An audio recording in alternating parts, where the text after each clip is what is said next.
السلام عليكم ورحمة الله وبركاته. مرحبا بكم معايا في مطبخ وتدابير ليندا. إلا كنتوا أول مرة تزوروا القناة نتمنى ديروا لي اشتراك والإعجاب على الفيديوهات باش يوصلكم كل جديد.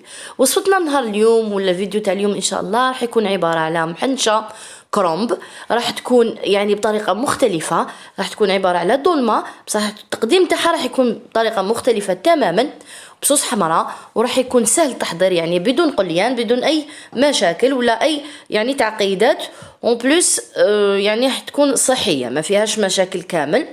راح تشوفوها معايا ان شاء الله. كيما راكو تلاحظوا حنا درنا عده وصفات بالكرومبيت، لكن للاسف الفيديو تاوعي ما طلعوش، خاصه كي ندير الكرومبيت ما فهمتش علاه. مي انا ناكد لكم باللي كاملين بنان وكامل يستحقوا التجربه.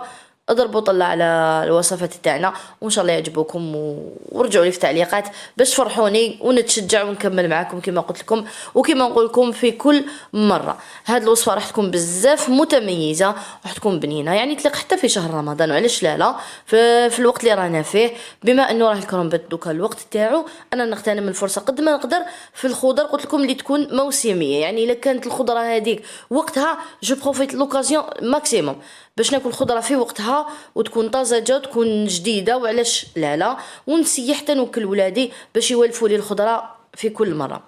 اليوم الوصفه تاعنا ولا البطل تاع الفيديو تاعنا اليوم راح يكون الكرومبيت. كما قلت لكم راح نصلي على رسول الله صلى الله عليه وسلم ونبدا معكم ان شاء الله. هنا كما راكم تلاحظوا عندي مقدار تاع كاس عادي اللي نشربوا به الماء تاع الرز، رفدته غليته فيه ماء وملح، وعندي هنا نص صدر تاع الدجاج رحيته حوالي 300 غرام تاع دجاج مرحي كما راكم تلاحظوا. والكرومبيت الا شفتوه كان ورق من بعد نعاود نهضر لكم عليه. هنا عندي بصله كبيره مقطعه رقيق، استعملت الاخضر تقدري تستعملي الاخر ماشي كامل مشكل، وعندي معدنوس كميه تاع معدنوس، عندي ملعقه كبيره تاع طماطم مصبره، ملح الكميه الكافيه يعني لهذه الكميه تاع الملح، فلفل اسود، قرفه، زنجبيل، وعندي هنا قزبر مرحي ولا قزبر مجفف هكذايا، وعندي هنا مغرب صغيره تاع الشحمه تاع العوله كما راكم تلاحظوا دايبه كنا استعملناها من قبل ولا درناها من قبل فيديو من قبل. ما عنديش نقدر نستعمل ملعقه صغيره تاع الزبده، ماشي شوفوا نتوما واش يخرج عليكم ولا الحاضر اللي عندكم.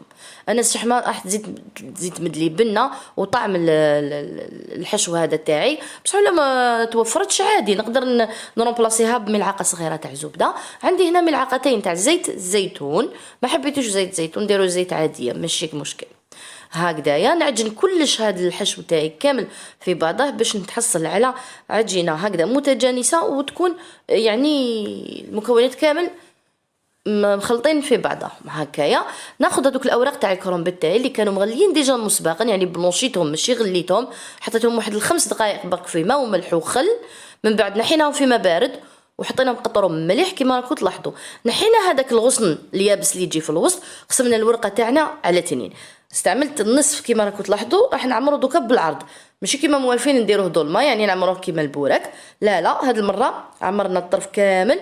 ما تعمروش بزاف الحشو يعني حتى ما تقدروش تدوروها باش تقدروا من بعد تتحكموا فيها هكذايا. دوك كي دورتها هكذا غير بالسياسه برك شغل حنخدم محنشه بهذا الشكل هكذايا، ونبدا ندور على شكل حلزوني ولا كيما نديروا المحنشه تاع الديول ولا اللي نعرفوها واللي معروفه هكذا بهذه الطريقه كيما راكو تلاحظوا. هاو الشكل تاعي اللي تحصلت عليه. نكمل كامل كميه تاع الكرومبيت اللي عندي هنا، عندي حوالي راس صغير هكاك تاع كرومب كيما راكو تلاحظوا. من بعد تسد فيهم قدام بعضهم، لازم تحطي وحده قدام وحده باش ما يتحلولكش من بعد ويكون مشاكل.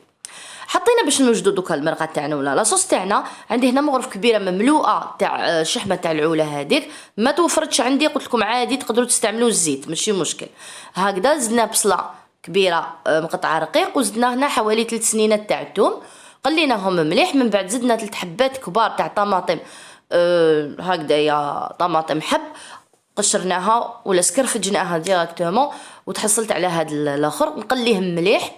من بعد نزيد له هنايا دوك ملعقه كبيره تاع طماطم مصبره ونقلي كلش مليح. دوك هنا لازم تقليهم مليح حتى نخلص الزيت يبان على الماء هكا. من بعد زيت الملح تاعي، وهنا عندي اكياس تاع مرق خروف، انا استعملت خروف، تقدري تستعملي دجاج، زوج ما حبيتيش تستعملي ماشي مشكل. انا هنا ما استعملتش الملح، نفس التوابل اللي درتها مع الاول عاودتها هنا. عندي فلفل اسود، قزبر ملحي وفلفل عكري. الفلفل العكري نقدر نستعملو حار.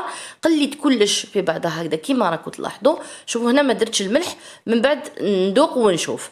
وإلا درتو الملح من الاول ملحوا الملح تاعكم عادي.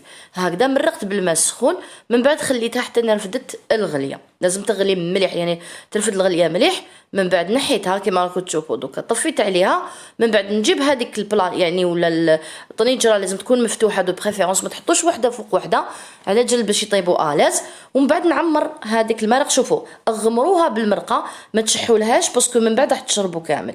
هكذا مالغري الرز طايب بصح تشربوا كيما راكم تلاحظوا. ما راح تاخذ لكم وقت حسب حسب الكرومبيت تاعكم الى طايب ولا ماشي طايب. كاين كرومبيت يجي طري، كاين اللي ما يجيش يعني يقعد حكم روحو، راح ياخذ لكم وقت اكثر.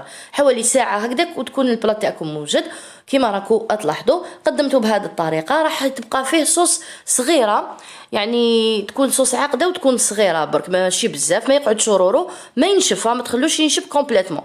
الا شفتوا بلي المرقه نقصت تقدروا تزيدوا لها مع الاخر وتخلوها تزيد تغلي وتتجمر.